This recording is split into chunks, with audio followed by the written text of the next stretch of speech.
ไม่สูงกันเนาะมื้อนี้ค่ะเดือนพี่น้องเขามาสั่งจิมมิวแล้วก็ไลฟ์เฮ็ดอยู่ทุกปี2021นะครับเนาะไลฟ์สั่งจิมมิวได้ยามสอนเขานะครับเนาะมื้อนี้ได้มาเฮ็ดเดี๋ยวไลฟ์สั่งจิมมิวไลฟ์เปิดช่องไลฟ์เปิดช่อง YouTube จังนั้นครับเนาะเพราะว่าอะไรก่อนนะครับเอาขามาโดยทั้งหมดนะครับเนาะวันนี้ก็เราสามารถสอนไลฟ์สั่งวิธีสร้างจิมมิวในโทรศัพท์ในมือถือในพงนะครับไล่สั่งจิมมิวในพงนะครับวิธีสร้างจิมมิวในมือถือนะครับปี2020นะครับทำมาเรื่องมันเลยเพราะว่าเขามานาเดี๋ยวมันไหนครับเนาะเพราะว่าพี่น้องเขาคนไหนเขาในเพจสตูในเดี๋ยวมันนั้นนะครับเนาะก็ว่ากัดหนาครับกัดกล้ามก็เดกลางไว้ผมปีว่าของมันนะครับเนาะ เอาขามาตีเพราะว่าเขามาตีเพชรสตูนกันเนาะตีอันเขาก็หลุดเอาเจียงว่าแอปเล่นเกมมาแอปกูเจอกูเมียนกันเนาะเขาได้เขาว่าในเพชรสตูนเพราะว่าเขามาในเพชรสตูนใหม่ๆในเมืองในนะครับนางว่าเขามาขายในเพชรสตูนใหม่ๆในนางก็ที่ออกมาเมืองในนะครับเนาะได้ยึดถือเนี่ยพี่น้องเขามาเตียกด้วยนะครับเนาะที่ไหนครับนะครับเตียกที่ไหนครับเนาะเรียกตินกรรมแล้วก็เอาแถวนั้นนะครับมีหลายข้อตามมานะครับเรียกตินนะครับแล้วก็เรียกกรรมไปคำว่าเนี่ยครับทีนี้เราใส่ชื่อแล้วก็น้ำชื่อเราชื่อปลายนะครับเนาะใส่ชื่อก็ได้ครับนะครับมีแล้วใส่ชื่อก็ได้ครับนะทีนี้นะ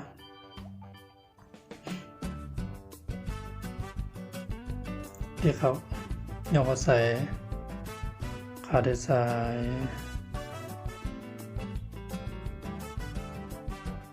ทำกันนะนะครับขาได้ใส่ที่นะครับนี่ก็คำกันนะโอ้คำอันนี้ครับเพราะว่าเขาใส่แถวนึงแถวใต้ยาวเนี่ยเขาอย่าไปใส่จ้อมเหมือนข้าวกันนะอันเป็นบ๊อบพี่น้องเขาสร้างแล้วก็เตรียมเลยใส่เหมือนข้าวนะครับเนาะ ใส่ห้างแผงมันขนาดเนาะแล้วก็เตรียมนะครับใส่เหมือนไรก็ว่าเดิมก็ใส่เหมือนกันเดิมได้นะครับเพราะว่าใส่ยาวนะครับมาเทียบกันนั่งขนาดเนาะขาต้องมานะครับเพราะว่ายาวนะครับเขามาใส่วันที่อย่างไรครับลำริมใส่นั่นแหละเนาะอยากใส่เลื่อนมันเลื่อน3ก็ได้ก็อยากใส่ปี3ก็ได้นะครับเนาะแถว1 2 3นะครับเนาะทีนี้เดี๋ยวจะใส่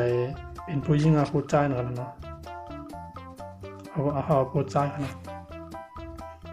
เพราะว่ายาวหนูเทียบทีนี้ครับเนาะที่เฮ็ดไว้ยินครับนะมันกัดนะ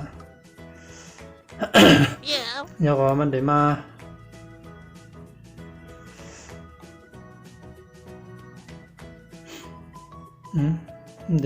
เลยนะครับเนาะมันได้มานา3นาเหมือนนะเพราะว่าเขาเลยแถวนั้นเขาเที่ยวเขาที่ไหนว่าเขาเลยแถวนั้นเขาเที่ยวที่ไหนเพราะว่าเขาเลยแถว3เนาะเขาเลยสั่งเอาข้างก้อยนั่นแหละเนาะนะครับอันนี้เขาได้สั่งข้างก้อยเนาะเขาได้สั่งข้างก้อยนะ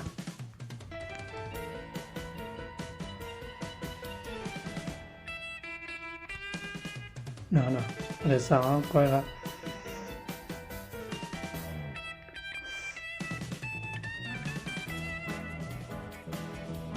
นะครับเพราะว่ายาวเพราะว่าเขาขาสาวก้อยยาวนะครับเขามาเทียบกันนะเนาะเพราะว่ามันสั่งเอาข้างก้อยกับพี่น้องเขาเรียกเอาแถว1แล้วก็แถว2นะครับเนาะขาในขาได้สั่งข้างก้อยนะเนาะ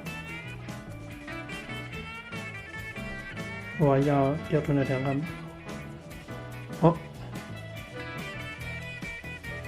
หนึ่งไรเขาเนาะไรเขาขามาใส่ทางโตนะครับได้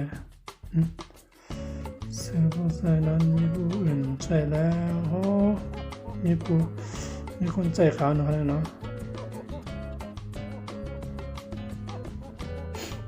บ้านเราขาดที่เอาแถวสอง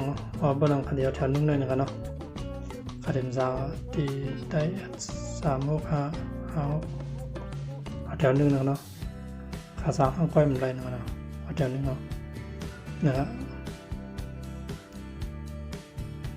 เดี๋ยวนี้ก็เอาขาดที่เลยสร้าง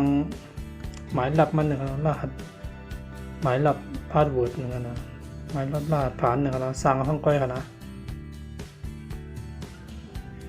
อันนี้อย่าไปยื่งเข้ากันนะรหัสผ่านเนี่ยอะไรเป็นของไปของมันนะครับ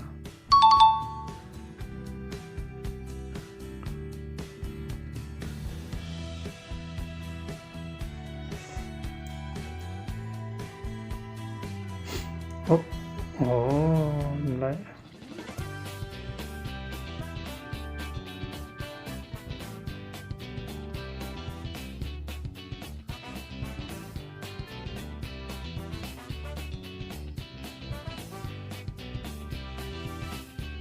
นะครับกำ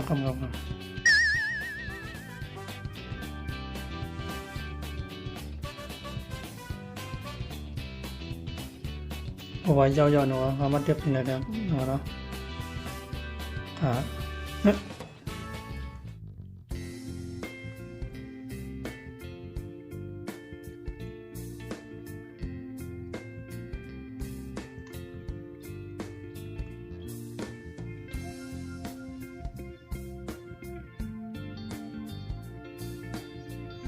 ไว้ยาวๆว่าเขามาหนาเลยเนาะเอาขามา มาตั้งใจได้นะครับเนาะกันมาคนเดียววันว่ามาต้องว่ามาหนาหน่อยนะครับเนาะมาหนาหน่อยนะครับการจันขึ้นนะครับจันขึ้นขามาเตียกดีหน่อยนะครับเขาคำใส่ไม้พุ่งนะครับเนาะคำนะครับเดี๋ยวออกมาวันนั้นนะครับเนาะออกมาวันนั้นนะครับเอาขาละสางยาวๆเนาะว่ามาเตียกดีหน่อยนะครับเนาะเตียกนะครับว่ามันมาหนายาวเหมือนไอ้เนี่ยครับเนาะเขาก็ลักขึ้นนะครับเนาะลักขึ้นเอามาเทียบปีนาดังคำนะครับเนาะไอ้คำกันนะนะครับมันได้ปั่นวิมันนะครับเนาะพวกขาซื้อพวกมาใหม่ๆในมันเลยครับเอาขาจะได้เข้ากันเลยครับเนาะนะครับเพราะว่ามันตัดหนาอินเนื้อนะมันเนี่ยรัดตามผมไปสั้นๆนะครับมันยาวนะครับมุมทำกันนะขาดนี้พี่น้องครับอันนั้นสางยาวเหมือนกันเดี๋ยวมาปอดดีนะครับเนาะนะครับนะครับเพราะว่ามันเข้ามาอย่างนั้นไม่มีมาเนี่ยเพราะว่าใครนะครับเนี่ยเขาสางยาวนะครับเนาะคำไหนเขาขาด้วยใน YouTube นะครับเนาะเขาสั่งจิมมี่อะไรคำไหนเขาขาเด็กใครเอาจิมมี่ใน YouTube นะครับเขาให้เนี่ยครับเอาขาเด็ดไรทำขนาดเอาขาเด็ดไรเข้ามาคุณอาบอะไรเวลาว่าเอาขามาหน้า YouTube เขายาวเนี่ยเอาขาเด็ดไรมาเทียบตีห่าง6 คุณต้องเนื้อเนี่ยนะครับเนาะเทียบเขากำบอกว่าเขาขามาหน้าเหมือนแล้วขามาเทียบตีไหนนะครับเนาะเทียบเดี๋ยวปั่นวินข้ามกันนะครับว่ามันมาที่ไหนอย่างเนาะเดี๋ยวมาไม่ได้แล้วนะครับ เดี๋ยวมามีตั้งแต่ไหนนะครับน้องนะครับเนาะเดี๋ยวมามีหมดเลยนะเพราะว่ามีจิมมี่น้ำเดี๋ยวออกมาที่ไหนนะครับเพราะว่ามีอันเดียวกันนะเดี๋ยวออกมาคำเดียวเนาะนี่ครับเพราะว่าเขาขามาไม่ได้นะ ว่าเขาขาใครสร้างช่อนก็เขาเตียกเขาได้เลยนะครับเนาะเตียกเขาเตียงขาใส่เตียกในบ้านนั่งครับเตียกเขานะครับเขาเตียกเขามานานเนี่ยเนาะเขามาเตียกในเรื่องข้ามกันเนาะเตียกนะครับเนาะ เพราะว่าเขาใครให้มันเป็นช่อง YouTube หรือว่าเขาขามาเรียกดีนะเอาของเรียกดีช่องของคุณเนาะช่องของเฮานั่นแหละเนาะ เด็กนะครับเพราะว่าเขาตึกเขาไม่หมายได้เดมบนไหนนะครับเนาะ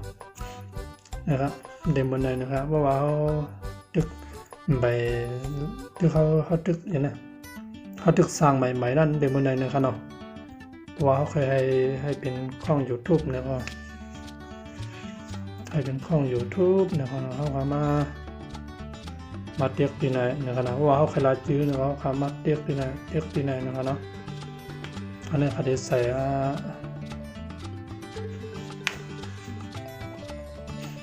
ใส่เจเนอร์ขายเยอะนึงว่า อันเขาได้ซ้ำใส่2 ตัวน้องเด่นอะไร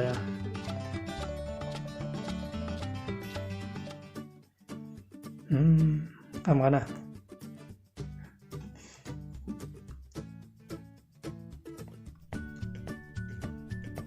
เขาได้ตามใส่2 ตัวด้วยใส่2 ตัวเนี่ยมันวันนั่นก็เป็นพอเดียวกันอยู่เนาะ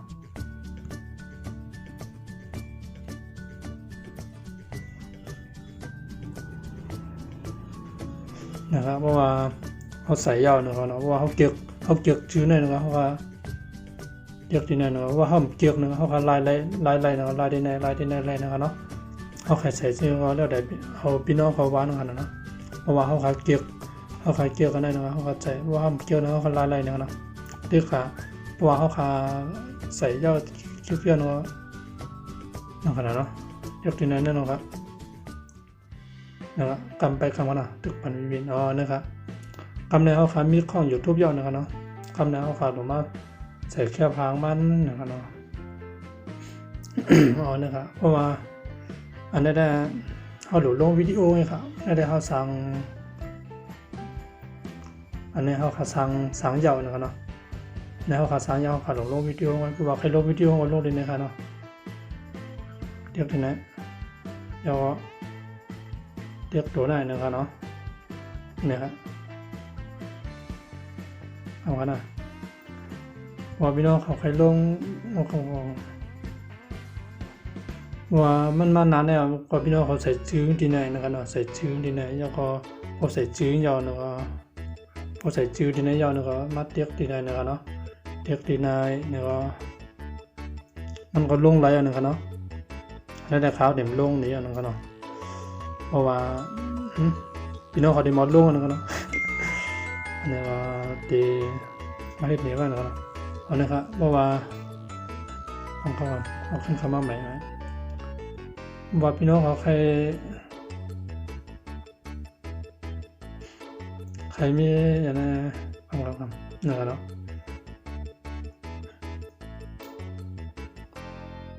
ว่าใครอย่างนั้นช่องคอมเมดี้ช่องของคนว่าใครไลน์ชื่อมันใครให้อย่างนะครับมาเรียกดีเนี่ยเนาะเรียกดีนะครับแกใครช่องกันเนาะเจ๋งว่ามีของเขานะครับว่าใครใส่แค่บ้างก็เรียกดีนะครับ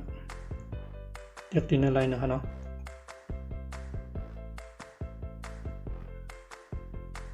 อันนั้นได้คาเดมไปใส่จื้ออันนั้นได้คาเดมไปใส่แค่บ้างเนาะอย่างคำไว้นั่นแหละ What แค่พังคำไว้นะคดีมใส่หน้านะครับเนี่ยเดี๋ยวมันก็ตียาวนะครับเนาะพี่น้องกันนะพี่น้องเขาหลวคัดใจหาคนติดตามมาเนี่ยคนหลวคนติดตามคนปั่นแห้งคนซับสไครป์มันก้อยนะครับเนาะให้มันเปลี่ยนอย่างนี้ก้อนไว้กันเนาะอันนี้ก็มันก็ตียาวนะครับเนาะตีสางยาวนะครับเนาะเวลาพี่น้องเขาอย่าลืมมาปั่นเที่ยวในคอในพร้อมกันนะว่าใครปั่นเที่ยวนะครับอันนี้เขาสร้างเฮ็ดในพี่น้องเขานะครับเนาะเฮ็ดในพี่น้องเขาไล่มันนะครับเนาะ อันนี้เขารู้เขาขาดเข้าใจหาวิดีโอมันมาลงไว้นะครับเนาะนะครับพี่น้องครับน้องเขารู้เข้าใจหาวิดีโอมันมาลงไว้นะครับเนาะอันนี้เขาตียาวๆนะครับเนาะลองกันมา มันก็มี3ขยับนั่นเนาะเขาจังกันยาวกันไปแทงกันเนาะในสงขลาอย่าลืมลายบันติ๊กปันยังกดโอ้มีมือบันน้ำกันเนาะจังไรโทรกันไปแทงกันเนาะในสงขลา